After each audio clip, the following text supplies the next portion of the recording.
bienvenidos y bienvenidas una vez más a su espacio Conversemos, un espacio realizado por y desde el Sindicato de Profesionales en Ciencias Médicas de la Caja Costarricense del Seguro Social e instituciones afines CIPROS y MECA, un espacio en el cual queremos conversar con usted, queremos hacer una tertulia amena y también queremos que usted nos deje sus comentarios y sugerencias a través de nuestro Facebook Conversemos CIPROS y MECA. Esta mañana vamos a tocar un tema de mucha relevancia. Vamos a hablar acerca del embarazo psicológico. ¿Qué es el embarazo psicológico? Bueno, contamos en esta oportunidad con la visita del doctor Jorge Gacel Rojas. Él es ginecólogo, es obstetra y labora en el Hospital Adolfo Carid Eva. Doctor, muchas gracias por estar con nosotros en esta oportunidad. Bueno, muy agradecido por la invitación que usted me hace a tocar un tema sorprendente, un tema que la gente le va a costar entender cómo es posible que la mente, que enfermedades psicológicas puedan hacer cambios tan importantes en la parte orgánica de nuestro cuerpo. Y estamos hablando, como usted dice, del embarazo psicológico. El embarazo psicológico tiene otros nombres. Fue conocido como embarazo fantasma, embarazo histérico, y últimamente, por ahí de 1830, se le llama pseudociesis. Pseudociesis es una palabra griega que quiere decir pseudos, falso, y ciesis, embarazo. Falso embarazo. Embarazo. Falso embarazo. Doctor, ¿y este embarazo le ocurre solamente a mujeres?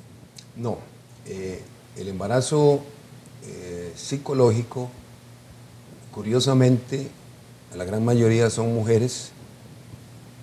Le sucede a los hombres y le puede suceder a los animales, especialmente los animales de compañía como los perros.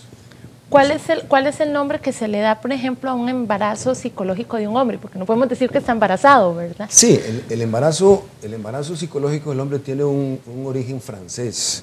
Se llama síndrome de Cuvier. No sé si lo pronuncio bien, pero ese es el síndrome. Y este síndrome se da porque hay un cambio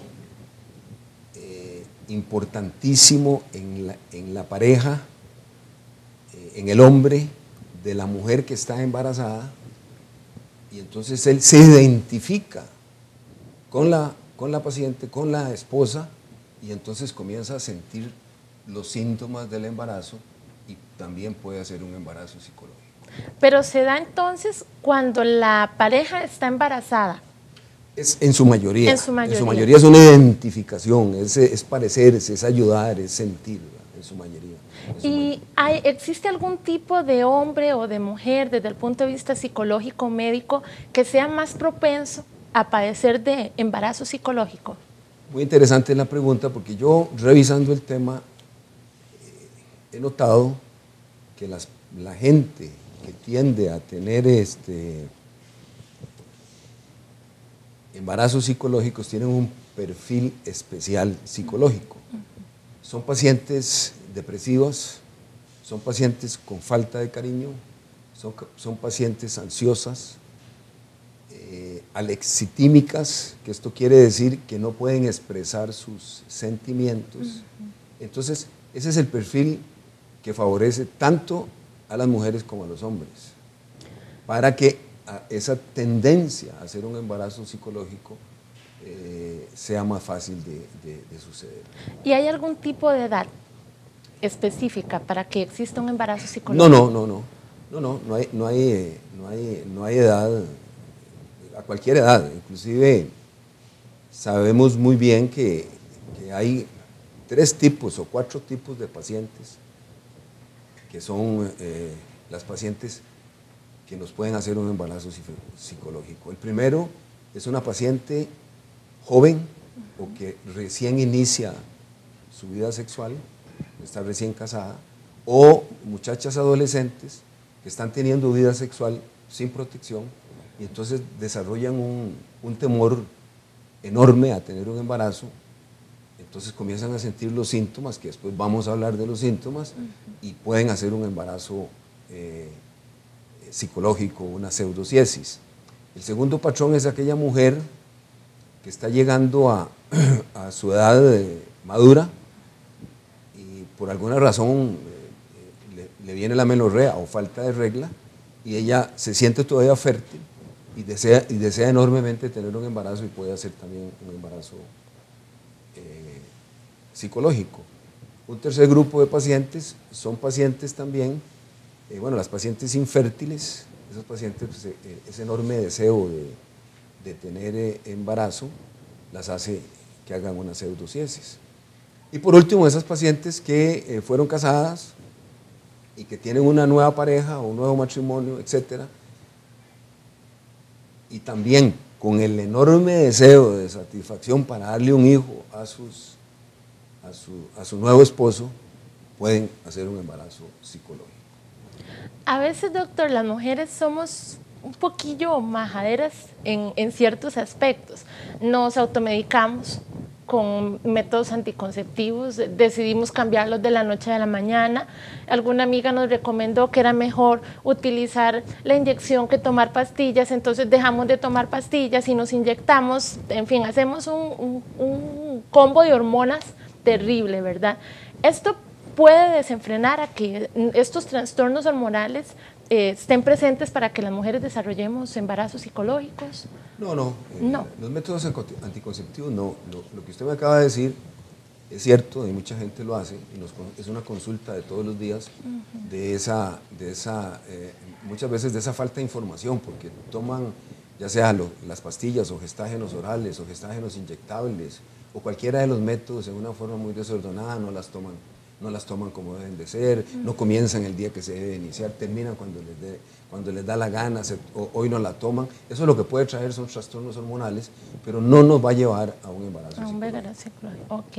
Bueno, y recordarles a ustedes, amigos y amigas, que en este momento estamos con el doctor Jorge Gacel Roja, ginecólogo, obstetra, y estamos hablando del embarazo psicológico. Y también recordarles a todos aquellos profesionales en ciencias médicas que aún no se han afiliado a Ciprosimeca, que lo hagan, que se afilien a nosotros. ¿Cuáles son las ventajas de estar afiliado a Ciprosimeca? Muchas. Tenemos muchas ventajas. Ciprosimeca es el único sindicato que acoge a los 5 grupos de profesionales: médicos, odontólogos, psicólogos, farmacéuticos, microbiólogos. Además de eso, Ciprosimeca cuenta con un experimentado departamento legal y un experimentado departamento en malpraxis. ¿Y qué tiene que hacer para afiliarse? Bueno, solo estar cursando el último año de su carrera y tener ganas de pertenecer a un gran sindicato. Y lo puede hacer de una forma fácil, ya sea ingresando a www.ciprosimeca.com, afiliándose en línea, o bien llamando al 2257-0150, digitando el número 3, que es el departamento de afiliación, y así va a pertenecer a esta gran familia de Ciprosimeca. Y continuamos hablando del tema del embarazo psicológico con el doctor Gacel. El doctor nos acaba de explicar ahorita que el cambio de métodos anticonceptivos no viene a desarrollar un embarazo psicológico.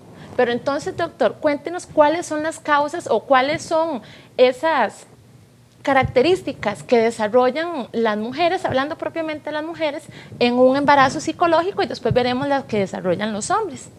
¿Cómo no? Básicamente las causas de este embarazo psicológico o pseudociesis, como lo hemos llamado, son causas psicológicas en su gran mayoría. Como hemos dicho, es una paciente con un perfil específico y que tiene un deseo enorme de tener un hijo, básicamente. Sí. Y entonces, el embarazo psicológico está dentro del grupo de las enfermedades somatomorfas. Explico. Somatomorfas son enfermedades que dan una serie de signos y síntomas que van a producir una serie de cambios orgánicos, pero que no tenemos ninguna explicación. Se le hacen pruebas, se le hacen una serie de cosas y no demostramos que, no podemos probar por qué se producen esa serie de síntomas. Eso es como el poder de la mente, doctor. Totalmente, por eso yo le decía al principio que esto es un tema muy, muy interesante y a veces es tan interesante que muchos médicos a niveles no especializados, y óigame, un 18% hacen diagnósticos de embarazos normales siendo embarazos psicológicos. Porque es tan evidente los cambios de todo, y después hablamos de los síntomas, cuando me los pregunto o les hablo de los síntomas, que produce, como le digo, una serie de cambios que son inexplicables. No, cuéntenos de una vez, doctor, ¿cuáles son esos síntomas que presentan las mujeres? Bueno, fundamentalmente, en el 100% de las pacientes va a haber cambios en el ritmo menstrual. Esto es la amenorrea, la falta de regla, y hipomenorrea, que es disminución en el sangrado, ¿verdad? Esto puede durar todo el tiempo que dure el embarazo. Los 9 meses. Sí. Luego, otro de los síntomas importantes es que va a haber una serie de cambios a nivel de glándula mamaria. Entonces, esta señora embarazada psicológicamente va a tener los mismos cambios de la mujer embarazada normalmente, va a tener aumento de la mama, turgencia, secreción de leche, calostro y pigmentación. Va a haber también aumento en el volumen del abdomen. Hay un dato importantísimo: en el embarazo psicológico el abdomen no borra el ombligo, en cambio en la mujer embarazada borra el ombligo por el crecimiento del útero en esa forma. Va a haber náuseas, va a haber vómitos, va a haber aumento de peso inclusive mayor que en la mujer embarazada. Y bueno, y en el hombre, como había dicho, un fenómeno de identificación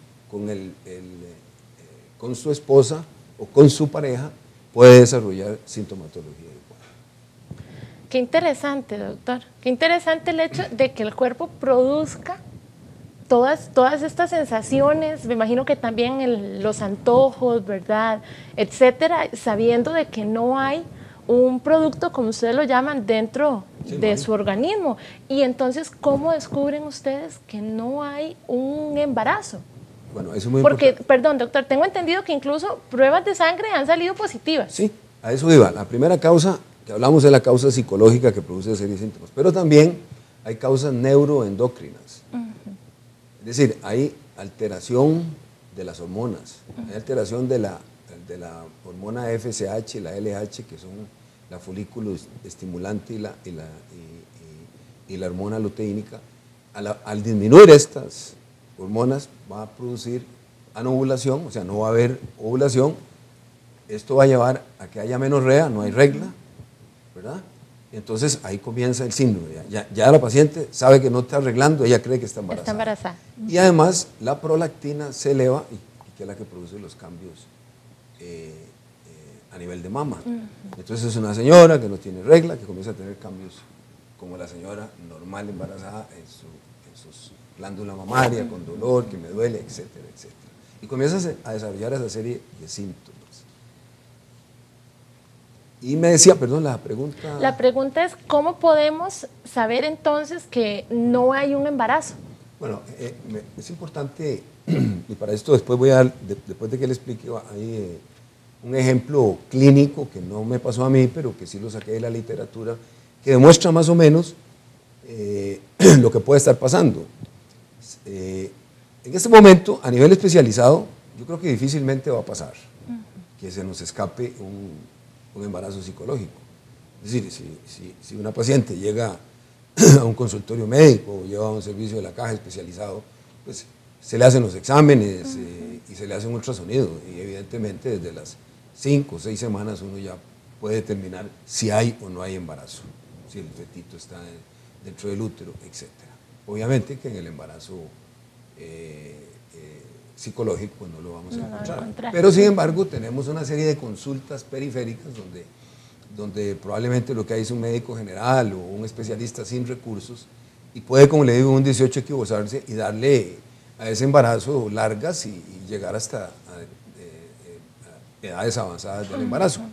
El ejemplo que le decía es una señora de 34 años, con ese perfil que habíamos hablado, psicológico, sí, que llega hasta las 28 semanas de embarazo y consulta a una clínica periférica por falta de movimientos. Bueno, dentro de los síntomas importantísimos, la señora siente movimientos. Entonces llega por falta de movimientos. Entonces la ven en ese centro hospitalario y la pasan a un centro especializado.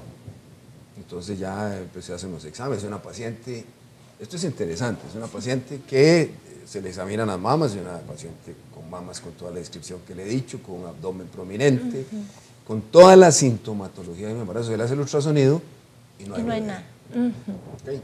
Entonces, ¿cuál es la reacción de esta paciente? Negación, enojo, inclusive hasta insultos a los profesionales porque ella está embarazada, claro. Es una mentira. Entonces a esta señora la tuvieron que someter a otra prueba donde le hicieron una radiografía a una señora con la misma edad gestacional y a ella. Y entonces en esta señora que estaba embarazada realmente, pues se veían las partes fetales, ¿verdad? Y la otra, pues obviamente no. Entonces la señora, lo interesante de esto es que la señora en el momento que aceptó que no está embarazada, el abdomen comenzó a disminuir. La persona comenzó a disminuir y obviamente el ingreso de esta paciente fue embarazo falso o embarazo psicológico y un cuadro depresivo. Es muy interesante, la verdad. ¿Cuál es el tratamiento que se le da, doctor? Bueno, el tratamiento debe ser un tratamiento integral, ¿verdad? Yo siento que el tratamiento es más psicoterapéutico. Es decir, debería de ser un tratamiento multidisciplinario con psicólogos, psiquiatras, ginecobstetras y endocrinólogos.